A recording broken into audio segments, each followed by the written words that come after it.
ওই এক বাবা বাসায় বসে আছে, ছেলে বাজার থেকে আইসা বাবার সাথে তর্ক লাগায়া এমন জিদ উঠে গেছে, বাবার পায়ে রশি লাগায় টানা শুরু করছে। তোমারে আর বাড়ি রাখা যাবে না। সন্তান বাবার পায়ে রশি লাগায় টানিয়া টানিয়া যখন রাস্তার বাহিরে ফেলে দেয়, টানতে টানতে একটা জায়গায় যাওয়ার পর বাপ বলে, আর টানিস না। কেন?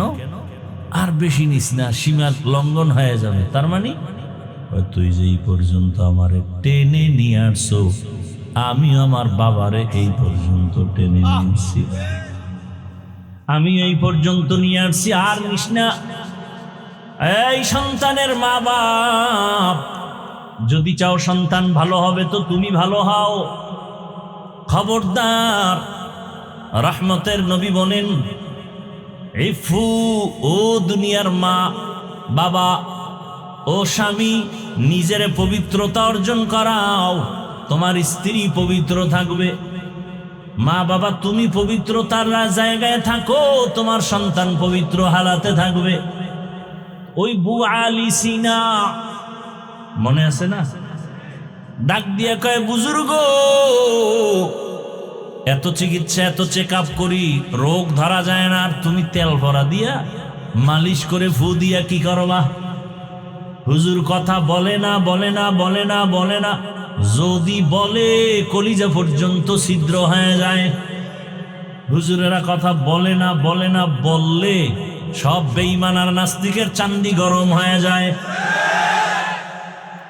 হুজুরেরা কিছু পারে না, পারে না, পারে না, দেখাইতে গেলে সব মাস্তানের মাস্তানি বন্ধ হয়ে যায়। আমরা তো জানতাম না হুজুরেরা এত পারে, আমরা তো বুঝতাম না হুজুরেরা এত কিছু জানে। তুমি মনে করো বুদ্ধিজীবী, অথচ পৃথিবীর শ্রেষ্ঠ কিতাব বুদ্ধির কোরআন, আর এই কোরআন যার কাছে আছে সে হলো বুদ্ধিজীবী। বু আলী সিনা বলে, বুজুর্গ, তুমি এই ফু দিয়া কি লাভ হবে? হুজুর কথা বলে না, বলে না, ও বক বক করতেই আছে।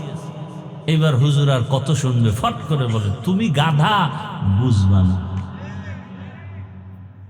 এমন এক ইনজেকশন দিয়া দিছে চান্দি গরম।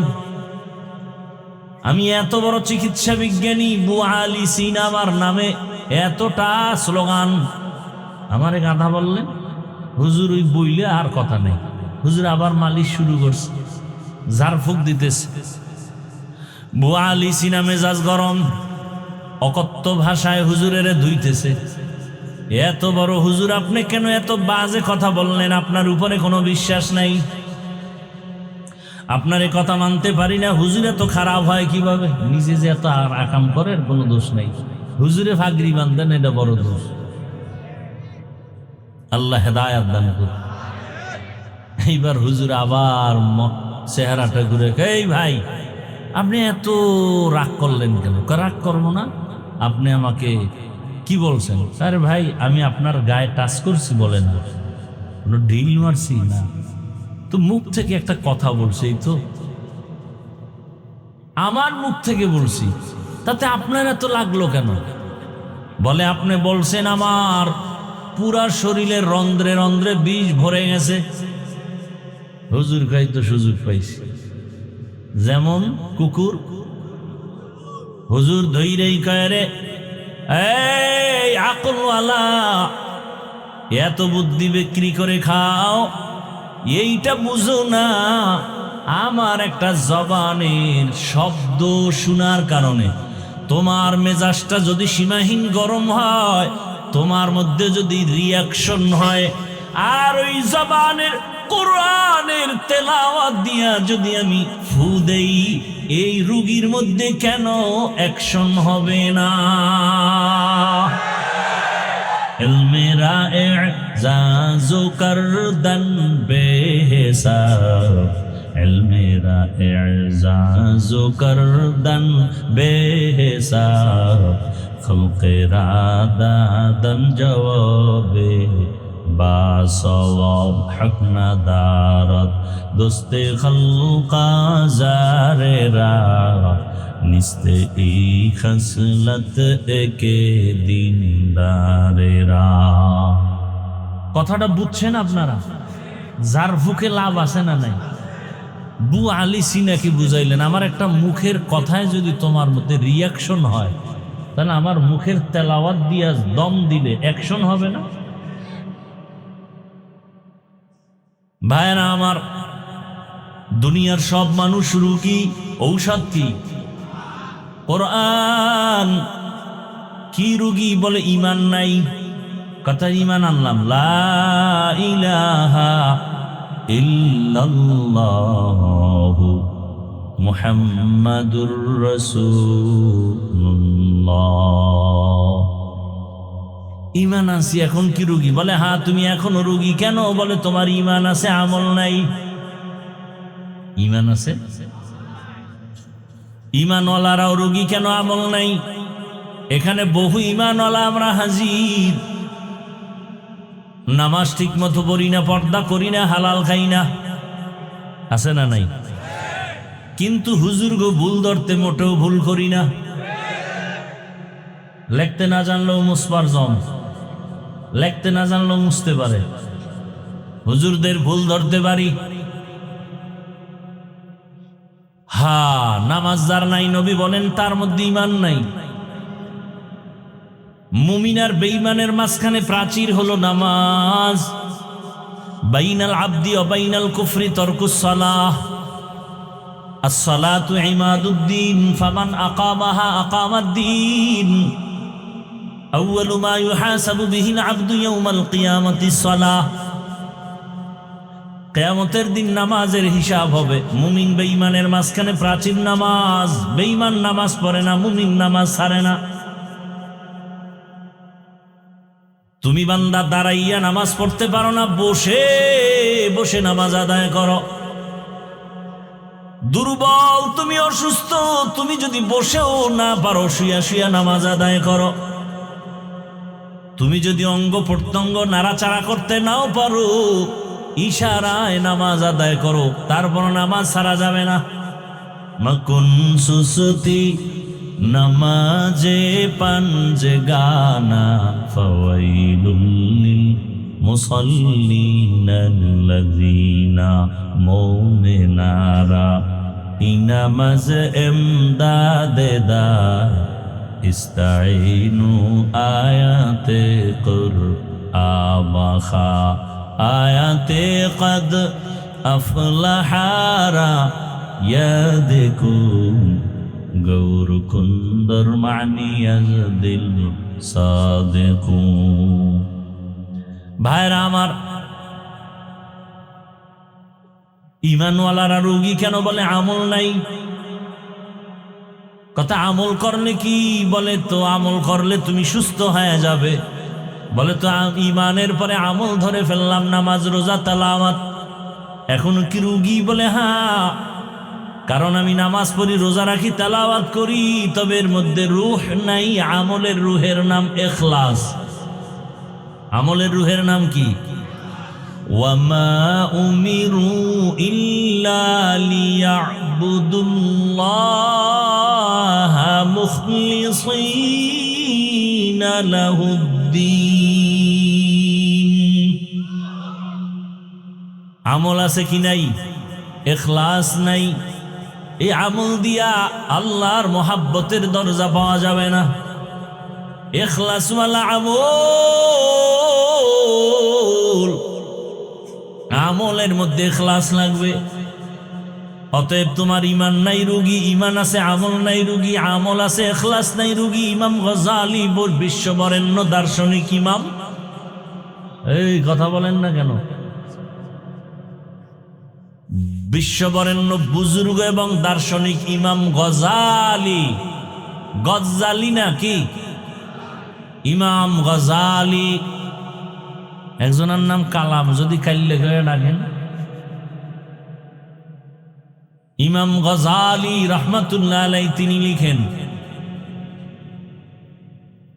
ভালো করে বুঝেন,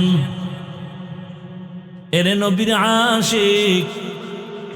ইমাম গজালি বলেন, আন্নাসু কুল্লুহুম হালকা ইল্লাল আলিমুন, আল আলিমুনা কুল্লুহুম হালকা ইল্লাল আমিলুন, ওয়াল আমিলুনা কুল্লুহুম হালকা ইল্লাল মুখলিসুন। সব মানুষ জাহান্নামে যাবে, আলেমরা জান্নাতে যাবে। না না না, আলেমরাও জাহান্নামে যাবে, তবে ওই আলেম জান্নাতে যাবে যে আলেম ইলম অনুযায়ী আমল করে। ইমাম গাজ্জালী বলেন না, সব আমলওয়ালারাও জাহান্নামে যাবে, একমাত্র যারা ইখলাসওয়ালা তারা জান্নাতে যাবে। ইখলাসওয়ালা আমল বড় দামি এক সম্পদ। ইখলাসের সাথে সামান্য আমল করো, আল্লাহর দরবারে কবুল হয়ে যাবে। জমিনের মধ্যে একজন বাদশা রাষ্ট্র চালায়। কি চালায়?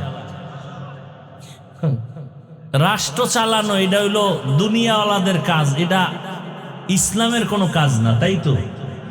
এই কথা বলেন, আমগো ইসলামটা কি রাষ্ট্রের ব্যাপারে দুর্বল? আমাদের কোরআনে কি রাষ্ট্রের ব্যাপারে সমাধান নাই? আরে আমার আল্লাহ কি এত দুর্বল? আমার রসুল কি এত দুর্বল? আমার ইসলামটা কি এত দুর্বল? ও ভোলার মুসলমান, আমি একটা কথা বলে যাই, ওয়াদা করবেননি আমার সাথে? যুবকদেরকে বলছি, ওয়াদা করবানি? ভাই, বাবার কথা সব সন্তানরা ঠিক মতো মানে না, মাঝে মাঝে বাবার সাথে তর্ক হয় না? হয় না? সন্তান বাবার সাথে খেয়াল করিয়েন, বাবার সাথে তর্ক হয় ঠিক, তবে বাবারে কেউ গালি দিলে মেনে নিবে? বলেন। বলার মানুষ পায়ে হাত রেখে বলছি, যদি কোন নিচে নাইমা ধর, বলেন আমি নিচে নাইমা আসি। ওয়াদাটা করবেন একুরেট ভাবে। সেটা হলো, আপনি নামাজ পড়তে পারেন না, এরকম আসি না আমরা? অনেকে নামাজ পড়ি আবার পড়ি না, রোজা রাখি আবার রাখি না, তেলাওয়াত করি আবার করি না। ইসলামটা মানি, তবে পরিপূর্ণ আমল করতে পারি না। তাহলে বাবার সাথে মাঝে মাঝে তর্ক হয়, কিন্তু বাবারে গালি দিলে মেনে নেই না। ঠিক ও ভোলার মুসলমান, ইসলামটা তুমি যদিও ঠিক মতো আমল করতে পারো না, নামাজ পড়তে পারো না, দাড়ি রাখতে পারো না, কিন্তু তোমার সামনে যদি কোনো মায়ের সন্তান আমার ইসলাম নিয়ে কটূক্তি করে, আমার আল্লাহ নিয়ে, রসুল নিয়ে, কোরআন নিয়ে যদি বাজে কথা বলে, ইসলামের উপরে কোনো কলম ধরে, কলারটা ধইরা বলবি, বেঈমানের বাচ্চা সোজা হ। আমি নামাজ না পড়লেও ইসলামের বদনাম করবি, চামড়া তুলে ফেলা হবে।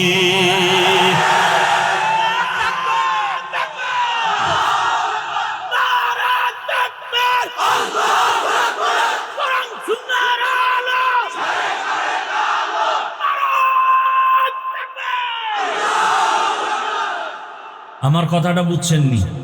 আপনি নামাজ পড়েন না, ঠিক আছে, আপনি রোজা রাখতে পারেন না, কিন্তু ইসলাম তো আপনার আমার, এটা সম্মান করেননি। অতএব আপনি নামাজ পড়তে না পারলেও তো ইসলামের বদনাম কেউ করবে, এটা সহ্য করে নিবেন? আপনার সামনে যদি বলে ইসলামের রাজনীতি নাই, এই কথাটা কি কোরআনের পক্ষের না বিপক্ষে? সুলাইমান নবী গোটা দুনিয়া চালান নাই? ইউসুফ নবী মিশরের অর্থমন্ত্রী ছিলেন না?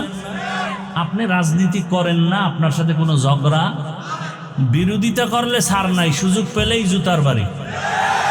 আপনি নামাজ পড়েন না, কোনো ঝগড়া, কিন্তু নামাজের বিরুদ্ধে কথা বললেই ফিডা। আপনি দাড়ি রাখেন না, কোনো ঝগড়া, কিন্তু দাড়ির বিরুদ্ধে কথা বললে আর ছাড় নাই। ব্যবধানটা বুঝছেন তো? আপনি নামাজ পড়েন না, ঝগড়া নাই, কিন্তু নামাজের বিরোধিতা করা যাবে না। আপনি ইসলামের রাজনীতি করেন না, কোনো তর্ক নাই, কিন্তু ইসলামের রাজনীতির বিরুদ্ধে বলবেন যে ইসলামে এটা নাই ওটা নাই, তাহলে কোরআন পড়ে আমাকে ধরাই দিতে হবে, পড়ো কোরআন পড়ো, আসো। সালামটা দিতে পারে না, কোরআন পড়ো। সালাম দেয় সালামালাইকুম, মানে তোর গোষ্ঠী শুদ্ধ ঠাটা ভরুক, হে আবার ঘুরে খাও আলাইকুম, তোর উপরে আগে ভরুক। আল্লাহ হেদায়াত দান করা।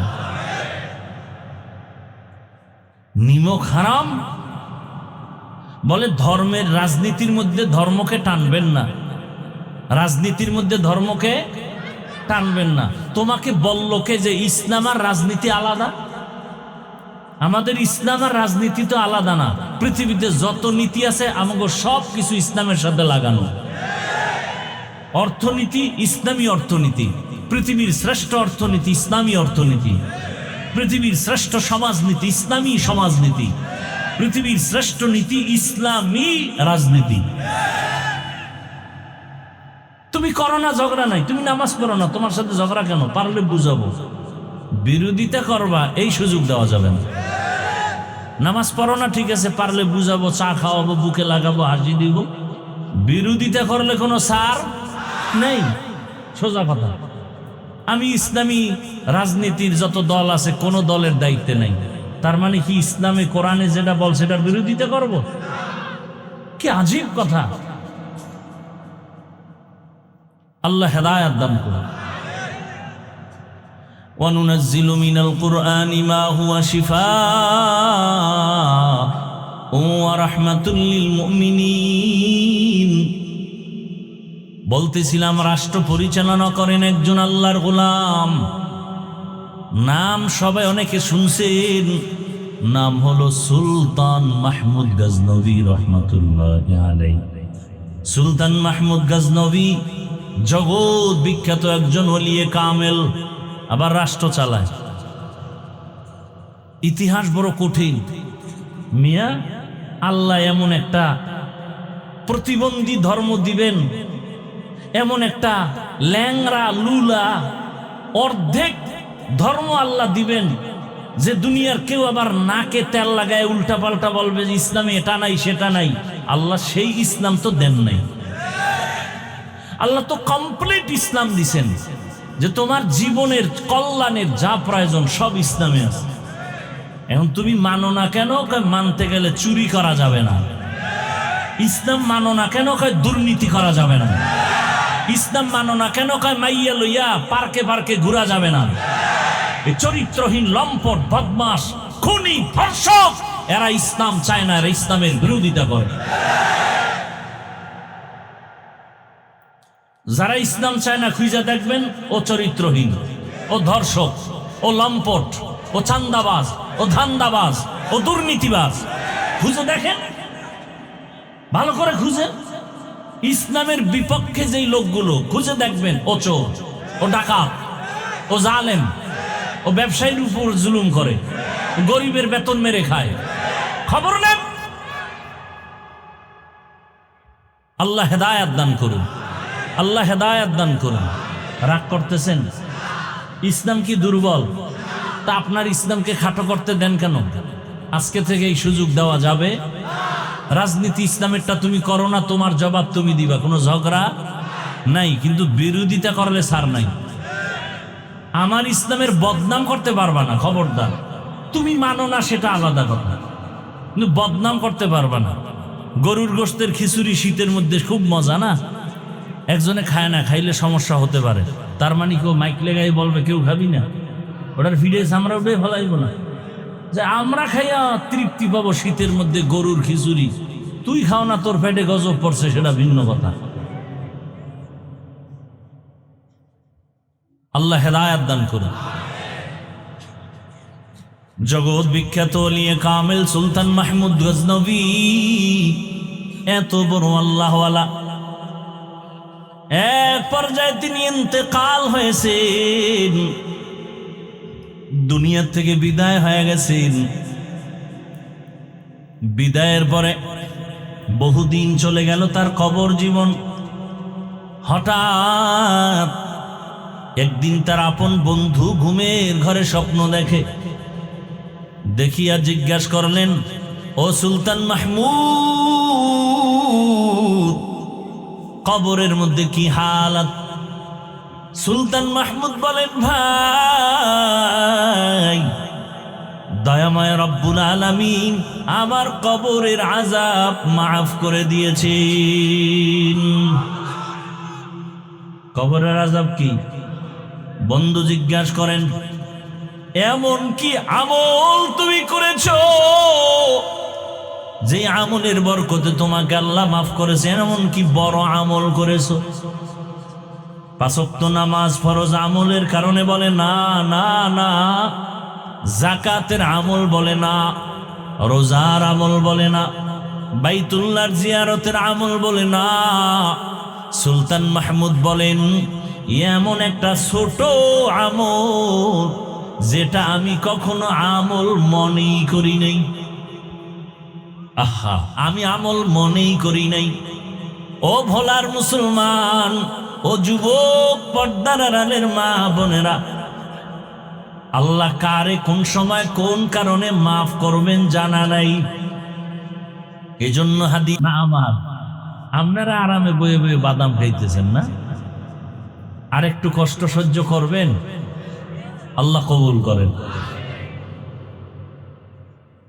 আল্লাহর এক বান্দি, জগৎ বিখ্যাত গুনাহগার, এমন কোন গুনাহ নাই করে নাই। রাস্তা দিয়ে হাঁটতেছে, হঠাৎ একদিন তাকায় দেখে রাস্তার পাশে একটা কুকুর পানির পিপাসায় ছটফট করে কান্না করে। আল্লাহর বান্দির অন্তরে মায়া, অন্তরে এমন মায়া জন্মায় গেল। আল্লাহর বান্দি গুনাহগার, জাহান্নামী, মনের মধ্যে মায়া লাগছে, কুকুরটা পানির পিপাসায় কান্না করে, দেখি একটু সহযোগিতা করা যায়নি।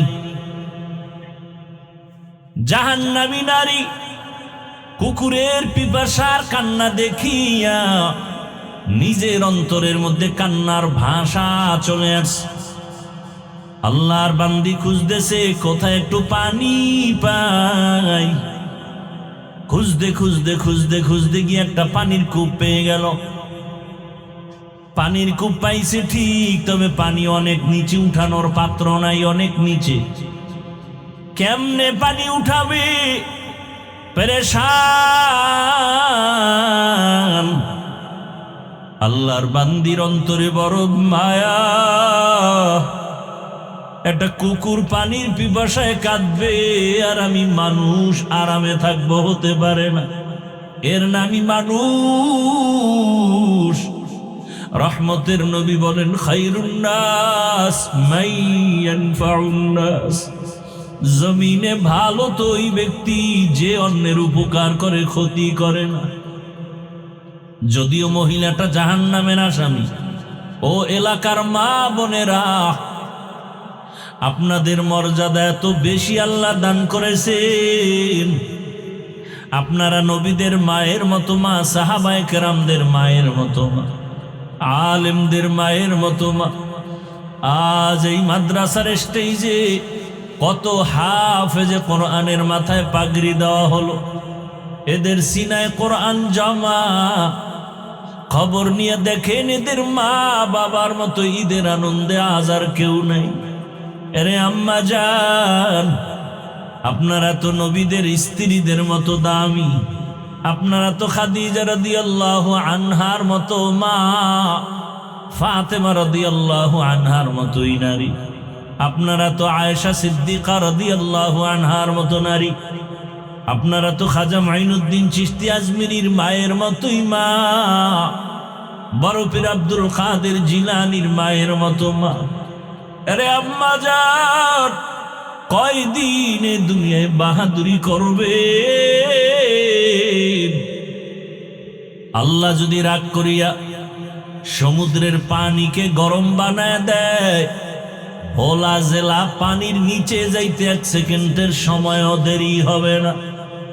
এরে আম্মা জান, তাকায় দেখেন, ওই আল্লাহর বান্দি এত গুনাহ করেছে, এলাকার সব মানুষ জানে ওই মহিলার মতো খারাপ চরিত্রহীনা কেউ নাই, কিন্তু অন্তরে মায়া। একটা কুকুরকে কষ্ট দেওয়া যায় না চোখের সামনে।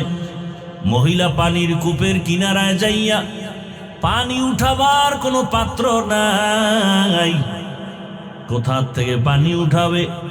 আল্লাহর বান্দি চিন্তা করে হঠাৎ বুদ্ধি আসলো, ওই নারীর পায়ে ছিল চামড়ার মোজা।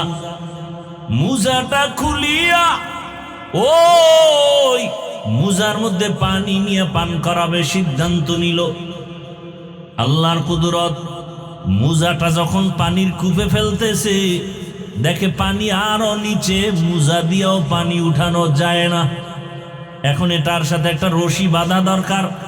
কোথায় পাবে এই অচেনা পথ রশি পাবে? মেয়েটা আরো পেরেশান হয়ে গেল, আমি বুঝি ভালো কাজটা করতে পারবো না, কুকুরের পিপাসা নিবারণ করতে পারবো না।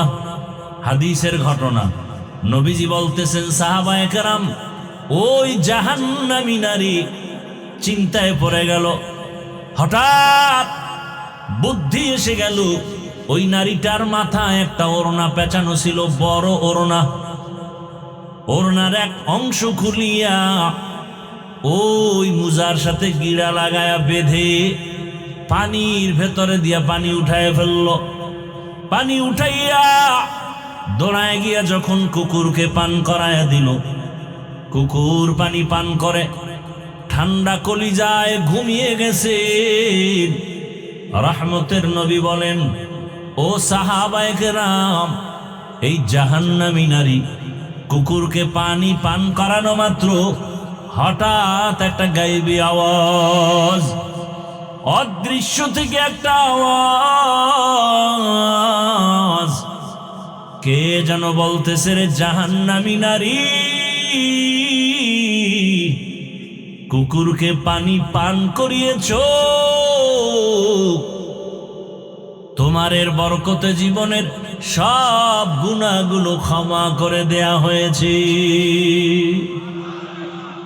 একটা কুকুরকে পানি পান করানো এটা তো ফরজ অজিব কিছুই না, বড় কোনো আমল না, কিন্তু আল্লাহর বান্দি কুকুরটাকে পানি পান করানোর কারণে হাদিসের ঘটনা আল্লাহ তাকে মাফ করে দিলেন। এজন্য নবী বলেন, ছোটখাটো আমলকে ছোট মনে করে ছাড়িয়া দিও না, হতে পারে তোমার এই ছোট আমল নাজাতের দরজা খুলে যাবে। ছোট গুনাহকে গুনাহ না মনে করিও না, কারণ ছোটখাটো অন্যায়টাও আল্লাহর কাছে বড় হয়ে যাবে। নবীজি আর একটা ঘটনা বলেন, এক আল্লাহর বান্দি জীবনভর ভালো আমল করেছে।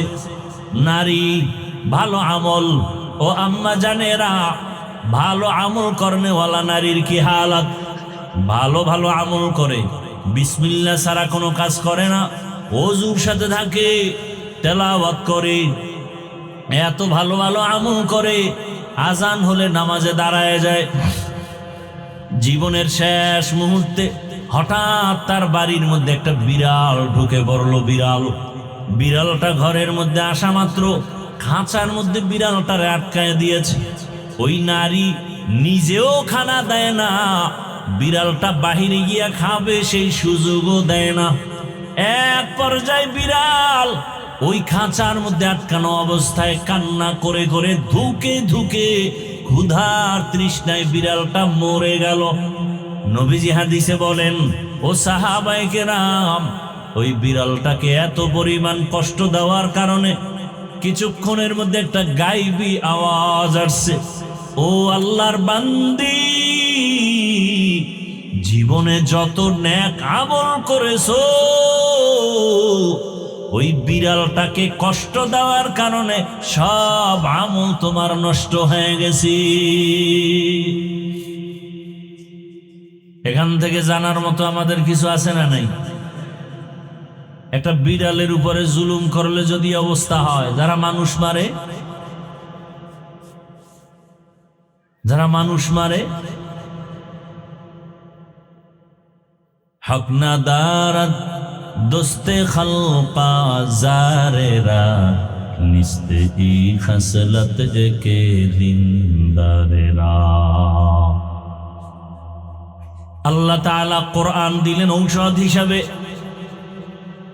আর এক আয়াত পড়েছিলাম, আল্লাহ বলেন, শাহরু রমাদানাল্লাযী উনজিলা ফীহিল কুরআন হুদাল লিন্নাস ওয়া বাইয়িনাতিন মিনাল হুদা ওয়াল ফুরকান। আল্লাহ এখানে বলেন সমস্ত দুনিয়ার মানুষের জন্য কোরআন হেদায়েত। প্রশ্ন হলো, দয়ার মালিক, যদি সারা দুনিয়ার মানুষের জন্য কোরআন হেদায়েত হয়, তো দুনিয়ার মানুষ কেন হেদায়েত পেল না? দুনিয়ার মানুষ তো দূরের কথা, আমাদের আজকের মাহফিলের প্যান্ডেলের মানুষও তো সব হেদায়েত পায় নাই। হেদায়েত যদি পাইতো তো ফজরে কেন মসজিদে নাই, জোহরে কেন মসজিদে নাই? কেন নামাজ পড়ে মিথ্যা বলে, নামাজ পড়ে সুদের টাকায় ব্যবসা করে? এরম লোক এলাকায় নাই? সুদ হালাল না হারাম? ও আল্লাহ, আপনার ওয়াদা, কোরআন দিছেন দুনিয়ার সব মানুষের হেদায়েতের জন্য, দুনিয়ার সব মানুষ কেন হেদায়েত পায় না? আল্লাহর এই কথার জবাবে মুফাসসিরিন কেরাম বলেন, দুনিয়ার মানুষ কেন হেদায়াত পায় না? জবাব হলো, দুনিয়ার সবাই হেদায়াত চায় না। হেদায়াত যে চাইছে সে পেয়ে গেছে। যেমন উদাহরণ, রহমতের নবীর চেহারা মোবারক একবার ভালোবাসার নজরে দেখলেই জাহান্নামের আগুন হারাম। সেই নবীর চেহারা একবার আর দুবার না, 13টা বছর পর্যন্ত দেখলো, বয়ান শুনলো, এরপরও কালেমা পড়লো না। হাতের মুষ্টির মধ্যে পাথর নিয়ে কয়, ভাতিজা মুহাম্মদ সাল্লাল্লাহু, বলতে পারে আমার হাতের মুষ্টিতে কি? নবীজি বলেন, চাচা আবু জাহাল। বলতে পারলে কি হবে? বলে, এখন কালেমা পড়ব, তোমাকে নবী মানব। নবী বলেন, আমি বলতে জানি না। কেন?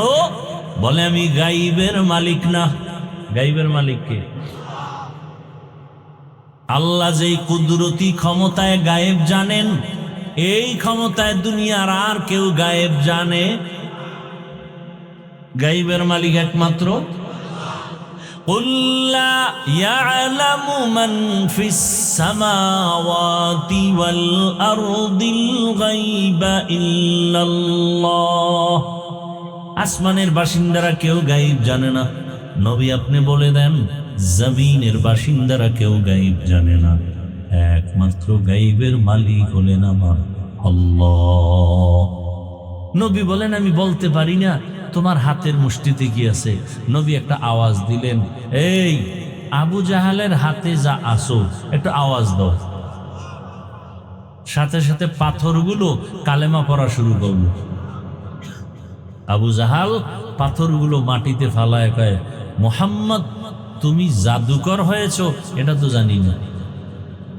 কি বুঝলেন? হেদায়েত চাইছে। আল্লাহ বলেন, গোটা দুনিয়ার মানুষের জন্য কোরআন হেদায়াত পায় না। কেন চায় না? এজন্য পায় না। আর যে চায় সে পায়। 27 বছরের যুবক তরবারি নিয়ে দৌড়ায় আমার নবীকে জবাই করবে। হঠাৎ রহমতের নবীর চেহারা দেখা মাত্র দিলটা নরম হয়ে গেল। তরবারিটা ফালাইয়া চোখের পানি ছেড়ে বলেন, ইয়া রাসূলুল্লাহ, বেয়াদবি মাফ করে দেন, আমাকে কালেমা পড়ায় দেন। নাম কি? হেদায়েত চাইছে, পেয়ে গেছে।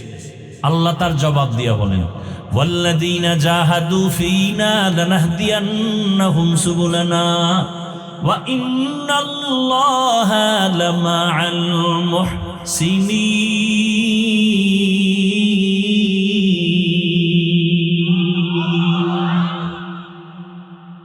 যারা চেষ্টা করবে আল্লাহকে পাওয়ার জন্য, আল্লাহ তাদেরকে রাস্তা খুলে দিবেন, যাতে করে আল্লাহকে পেয়ে যায়। বহু রাস্তা খুলবেন। ওমরে ফারুক নবীকে জবাই করতে যায়, আল্লাহ তাকে এমন ভাবে কবুল করেছেন, এই ওমরের নাম শুনলে এখনো যেন কেমন দিলের মধ্যে ভয়। ওমর যেই পথে চলে শয়তান ওই পথে চলতে বড় ভয় পায়। আল্লাহ তাকে এমন ভাবে কবুল করেছেন, ঈদের দিন সবাই আনন্দ করে, বাড়ি বাড়ি দৌড়ায়, আর ওমরের মতো বান্দা দরজায় তালা দিয়া কান্না করে। আবু হুরায়রা রাদিয়াল্লাহু আনহু কান্না করে বলেন, খলিফাতুল মুসলিমিন, আপনি কেন ঈদের আনন্দ বাদ দিয়া কান্না করেন? ওমর কান্না করে বলে, আবু হুরায়রা, আনন্দ তো ওই ব্যক্তি করবে যার কোনো চিন্তা নাই, পেরেশানি নাই।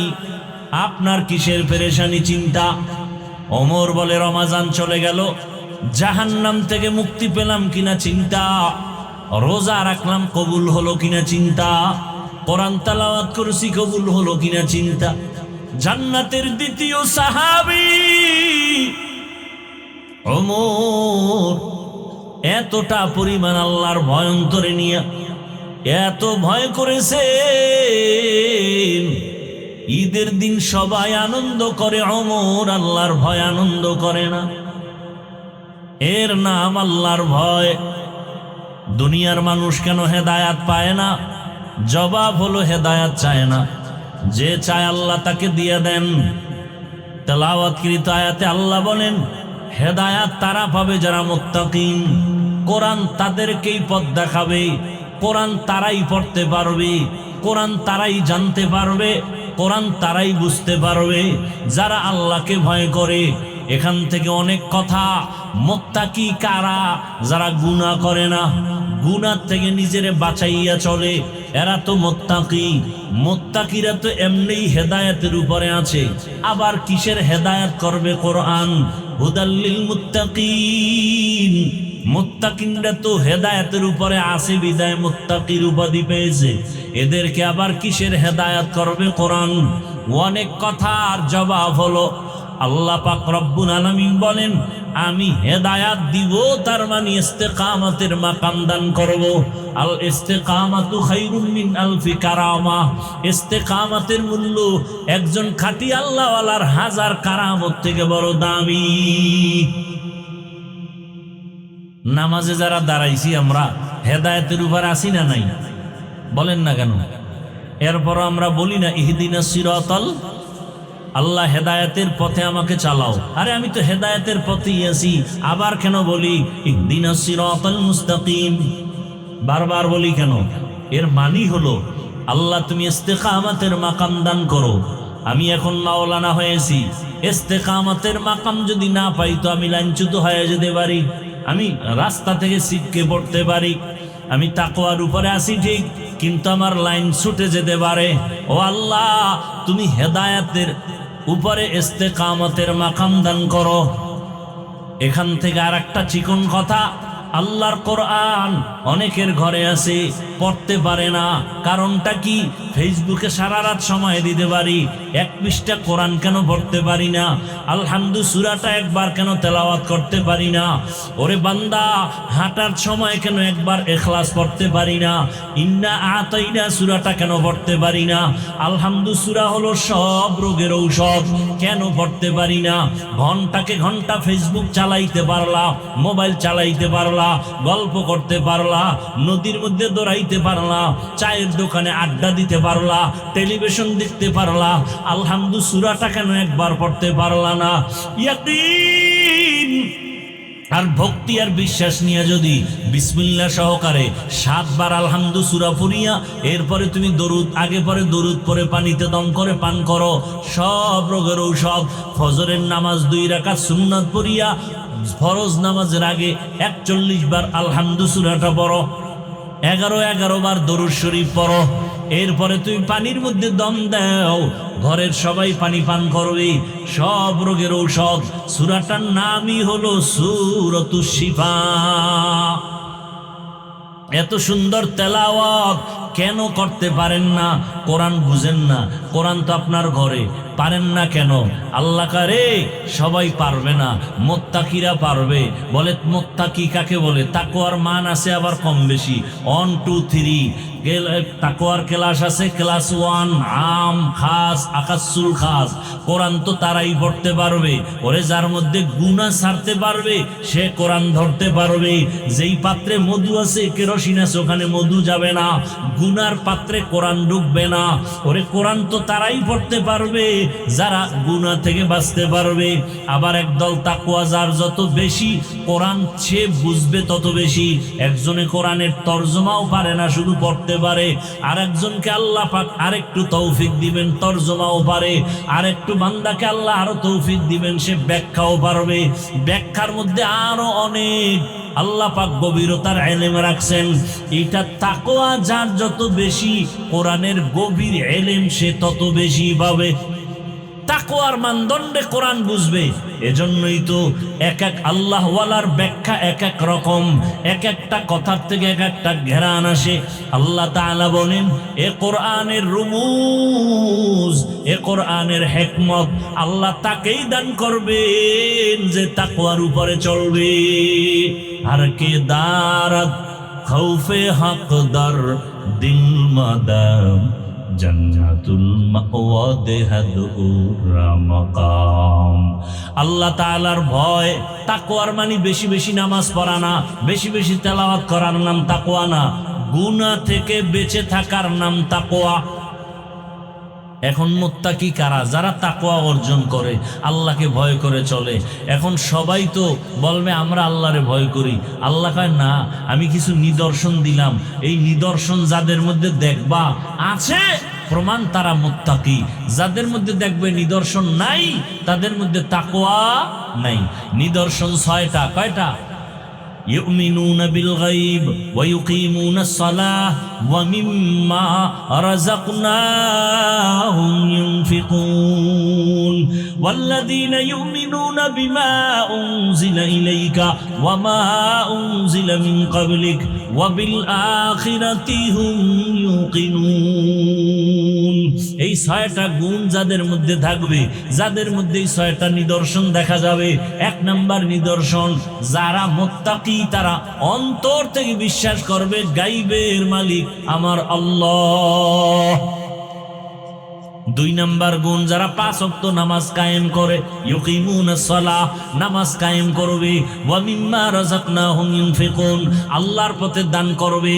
এরে আল্লাহর বান্দা, এদের মধ্যে প্রমাণ হবে আল্লাহর ভয় আছে। আল্লাহর ভয় যাদের অন্তরে আছে, ওই বান্দা আল্লাহর পথে ব্যয় করতে চিন্তা করবে না, আল্লাহর রাস্তা বন্ধ করে রাখবে না, নামাজ বন্ধ করবে না, তেলাওয়াত বন্ধ করবে না, গুনাহের ভয় অন্তরে নিয়া আল্লাহর মোহাব্বত নিয়ে চলবে। আল্লাহ বলেন এ কোরআন তাদের জন্য হেদায়াত, যাদের মধ্যে আল্লাহর ভয়। আজ এত বয়ান, এরপরেও কেন আমাদের পরিবর্তন আসে না? একমাত্র আল্লাহর ভয় আমাদের অন্তরের মধ্যে নাই। ওই আল্লাহর বান্দা ইখলাস নিয়ে চলো, তাকওয়া নিয়ে চলো, অল্প আমল নাজাতের দরজা খুলে ফেলবে।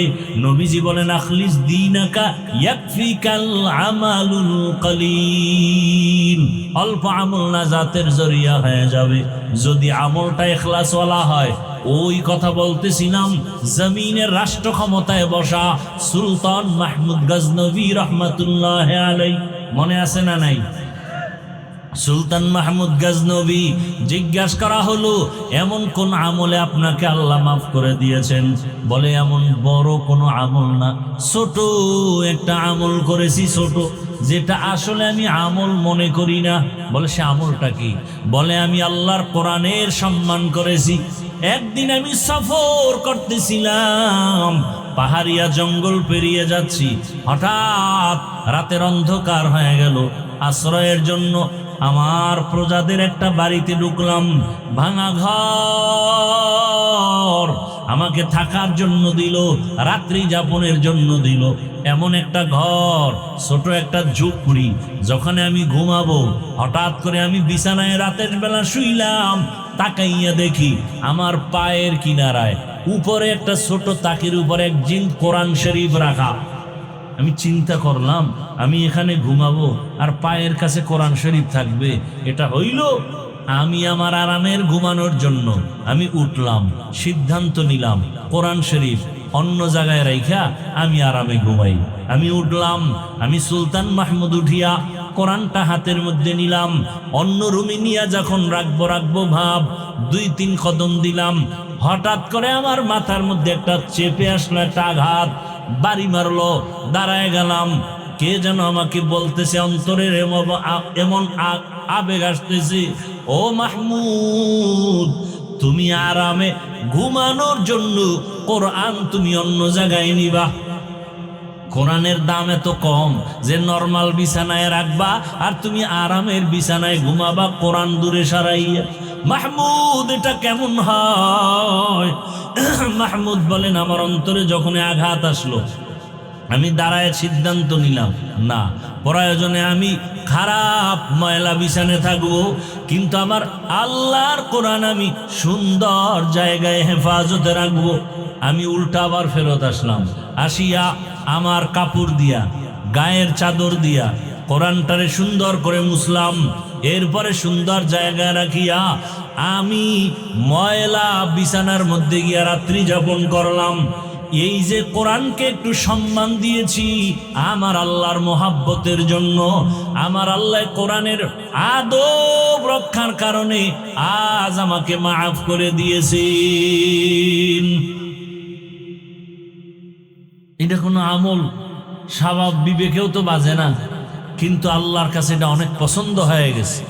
এজন্য হাদিসে নবী বলছেন, ছোট আমলকে ছোট মনে করে ছেড়ে দিও না। হতে পারে ছোটটা আল্লাহর কাছে বড় হয়ে যাবে। আবার ছোট গুনাহকে ছোট মনে করে করিও না, হতে পারে ছোটটা বড় হয়ে যাবে। ওই যে বিড়ালের উপরে সামান্য জুলুম, জীবনের সব আমল বরবাদ। এলাকার মা বোনেরা, যুবক বাবারা, আল্লাহর ভয় অন্তরে জমা করো। সব বয়ানের মূল কথা হলো আল্লাহর ভয়। ওই তাকওয়া যদি আমার মধ্যে না থাকে, কোনো বয়ানে আমাকেও ধরবে না। রহমতের নবীর বয়ানে আবু জাহালকে ধরে না, কারণ ওর মধ্যে তাকওয়া আসে নাই। আর হযরত ওমরের মধ্যে এমন ভাবে এফেক্ট করেছে, ঈদের বন্ধ করে না, কান্না করে। ওমরে ফারুক রাদিয়াল্লাহু তাআলা আনহু, আল্লাহর এত ভয়, দিনের বেলা বিচার করে, রাতের বেলা ঘুরে ঘুরে এলাকার খবর নেয়, আমার এলাকার মানুষের কি হালাত। খবর নিতে গিয়ে দেখে এক জঙ্গলের মধ্যে ঘর, ঘরের মধ্যে বাতি জ্বলে, মহিলাদের কণ্ঠের আওয়াজ। মা তার মেয়েকে ডাক দিয়া কয়, ও কন্যা সন্তান, তুমি বাজারে গাভীর দুধ বিক্রি করতে নাও, পানি বেশি দিয়ে নিও। ওমর পাশে বসে চুপ করে শুনতেছে, কেউ নাই। মেয়েটা মায়ের আওয়াজ শুনিয়া কয়, মা, দুধের মধ্যে যদি পানি দেই, ওমর যদি টের পায় আমার চামড়া তুলে ফেলবে। ওমর কই, কথা কয় না। মা কয়, এই তুই কি পাগল হয়ে গেলি? এই রাতের ভিতরে ওমর দেখবে কিভাবে? মেয়ে ডাক দিয়ে কয়, মা, ওমর যদি আমাকে নাও দেখে, ওমরের আল্লাহ আমাকে দেখবেন। ওমর শুকর আদায় করে চুপ করে চলে গেছেন। পরের দিন আদালতে বসছেন,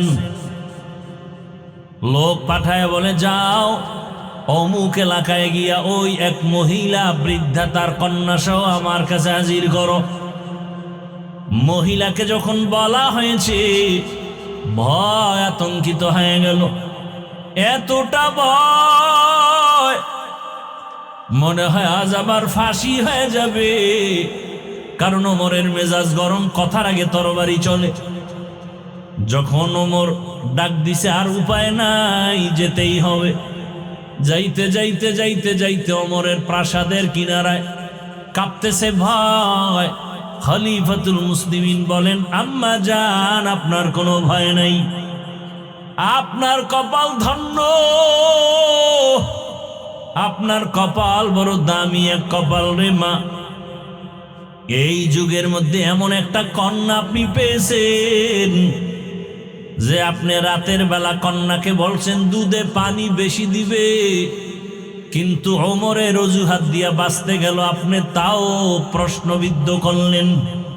শেষ পর্যন্ত যেই মেয়েটা আমার আল্লাহর ভয় অন্তরে জমা নিয়ে আপনাকে জবাব দিছে, আপনি আর কথা বলেন নাই। এরে আম্মা জান, এই যুগে এত আল্লাহ ভীত নারী পাওয়া বড় কঠিন। এরে আম্মা জান, আপনার কপাল বড় ভালো। আল্লাহর ভয় যার অন্তরে থাকবে, সে কোনোদিন প্রকাশ্যেও গুনাহ করতে পারবে না, অন্ধকারেও গুনাহ করতে পারবে না। কারণ ওই বান্দা বান্দির অন্তরে ভয়। আমি অন্ধকারে দরজা জানালা বন্ধ করেছি, কিন্তু কেউ না দেখলেও আমার আল্লাহ তো দেখতেছেন। দুনিয়ার সবাইকে ফাঁকি দেওয়া সম্ভব, আমার আল্লাহকে ফাঁকি দেওয়া সম্ভব না। ওমর ডাক দিয়া কায়াবা, আপনি যদি মনে কিছু না নেন, এমন একটা ভাগ্যবতী কন্যা পেয়েছেন, আপনি যদি রাজি থাকেন, আমি ওমরের ছেলের জন্য আপনার এই মেয়েটাকে বউ হিসাবে গ্রহণ করতে চাই। আল্লাহর বান্দি শুকর আদায় করে বলেন, খলিফাতুল মুসলিমিন, আমার কপালটা কি এতই ধন্য যে ওমরের সন্তানের জন্য আমার কন্যা হবে আমার জীবনের একটা পাওনা। আমার কন্যা হবে ওমরের ঘরের স্ত্রী, ওমরের সন্তানের বিবি। আমার জীবনের বড় একটা চাওয়া, এটা আমার জন্য বড় পাওয়া। ও খলিফাতুল মুসলিমিন, আমি কেন আবার রাজি থাকবো না? আমি আল্লাহর উপরে ভরসা করে রাজি হয়ে গেলাম। ও পর্দার আড়ালের মা বোনেরা, ও বৃদ্ধ বাবাজি, যুবক বাবারা, জীবনটা হেলায় খেলায় কত কাটাইবা? জীবনে তো গুনাহ কম করো নাই। ওরে মনে মনে কত চায় গুনাহ করতে, দাড়ি কাটলে না জানি কত মজা, নামাজ ছাইরা দিলে কি জানি মজা, পার্কে পার্কে ঘুরলে কি জানি মজা, ওরে নেশা পান করলে কি জানি মজা। আমরা এগুলো ভাইবাও এর থেকে ফিরে আসি, আর তুমি মজা মজা ভাবতে গিয়া সে মজা তো গ্রহণ করেই ফেলেছ। এখনো কি তোমার স্বাদ মিটে নাই? এখনো কি তওবা করবা না রে বাবা? আগামীকালকে বেঁচে থাকার গ্যারান্টি তোমার হাতে নাই। ওরে মনের আশা পূরণ করে গুনাহ তো কম করো নাই, নামাজ ছাড়লা, বেপরদায় চললা, আড্ডা দিলা, পার্কে পার্কে ঘুরলা। এখনো কি আমার মাওলার ভয় অন্তরে আসে নাই? তওবা করবা না? ঈদের আনন্দ বাদ দিয়া ওমরের মতো বান্দা যদি জাহান্নামের ভয় কাঁদে, তোমার আমার অন্তরে কেন ভয় নাই? আমার মালিকের ধরা থেকে কেমন করে বাঁচবারে বাবা? পায়ে হাত রেখে বলি তওবা করো। মনের এতটুকু বুঝাও রে বাবা। তোমার মতো আবার কত জেনারেল লাইনের মানুষ স্কুল কলেজে পড়ে, নামাজ পড়ে, মা বাবার খেদমত করে, চাকরি করে, নামাজ পড়ে, ব্যবসা করে, নামাজ পড়ে, গাড়ি চালায়, নামাজ পড়ে, নদীতে মাছ ধরে, নামাজ পড়ে, কৃষি কাজ করে, নামাজ পড়ে। বলো বাবা, তোমার কপাল কেন এত খারাপ? তুমি এখনো কেন গুনাহ থেকে ফিরতে পারো না? ও বৃদ্ধ বাবাজিরা, ও পর্দার আড়ালের মা বোনেরা, আপনার মতো মা বোন এখনো আছে, পর্দা করে, নামাজ পড়ে, স্বামীর মাল হেফাজত করে, মোবাইলে গুনাহ করে না, সময় নষ্ট করে না। আপনারা কেন পারবেন না? ওরে জীবনে মার্কেটে দোকানে তো কম বেপরদার আড্ডায় ঘুরলেন না? এখনো কি তওবা করবেন না? আমার মাওলার আযাব কি দুর্বল মনে করেছেন? আরে গুনাহগার হইয়া কবরে গেলে শাস্তি কি দুর্বল মনে করেছেন? আমার আল্লাহ যত বড় তার আযাব তত বড়। আমার আল্লাহ যত বড় তার সূর্যের গরম তত বড়। আমার আল্লাহ যত বড় তার বানানো জাহান্নামের গরম তত বড়। ওরে গুনাহগার এক সেকেন্ডের জন্য আযাব সহ্য করার শক্তি কারো নাই। আল্লাহর কাছে 2 ফোঁটা চোখের পানি ছেড়ে তওবা করেন আর মনে মনে ডাকেন, হে মালিক, জীবনে গুনাহ তো কম করি না, এই অবস্থায় কবরে যেতে চাই না। এই গুনার কলঙ্ক নিয়ে আমি দুনিয়া থেকে বিদায় নিতে চাই না। এখনো সময় আছে, তওবা করো আর আমার মাওলাকে বলো, হে আল্লাহ, আমার মতো বান্দা বান্দি যদি নামাজ পড়ে, পর্দা করে, চাকরি করে, ব্যবসা করে, আমি কেন পারবো না? আজকে থেকে তৈরি হয়ে গেলাম, আর দাড়ি কাটবো না, নামাজ ছাড়বো না, বেপর্দায় চলবো না, মা বাবার সাথে বেয়াদবি করবো না, উলামায়ে কেরামের দোয়া নিয়া, শিক্ষকের দোয়া নিয়া, নবীজির আদর্শ মেনে চলবো। তওবা করার মতো যদি অন্তর তৈরি হয়, মুনাফিকি না থাকে, খাঁটি তওবার নিয়তে 2টো হাত আল্লাহকে দেখাইয়া দাও। আয় আল্লাহ, হাতগুলো কবুল করে নেন, তওবা কবুল করে নেন। আয় আল্লাহ, গুনাহমুক্ত জীবন দান করেন। আয় আল্লাহ, একজনের হাতও খালি ফিরাইয়া দিয়েন না। আয় আল্লাহ, খাঁটি তওবাওয়ালা জীবন দান করেন। তওবার উপরে মজবুত হইয়া চলার তৌফিক দান করেন, আমিন। আলহামদুলিল্লাহি রাব্বিল আলামিন।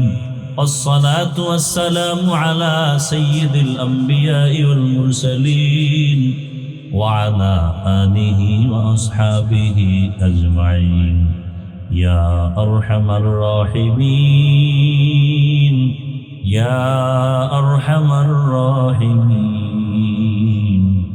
يا أرحم الراحمين رب ارحمهما كما ربياني صغيرا اللهم إنك عفو كريم تحب العفو فاعف عنا اللهم إنا نعوذ بك من البرص والجنون والجذام وسيء الأسقام اللهم إنا نسألك رضاك والجنة ونعوذ بك من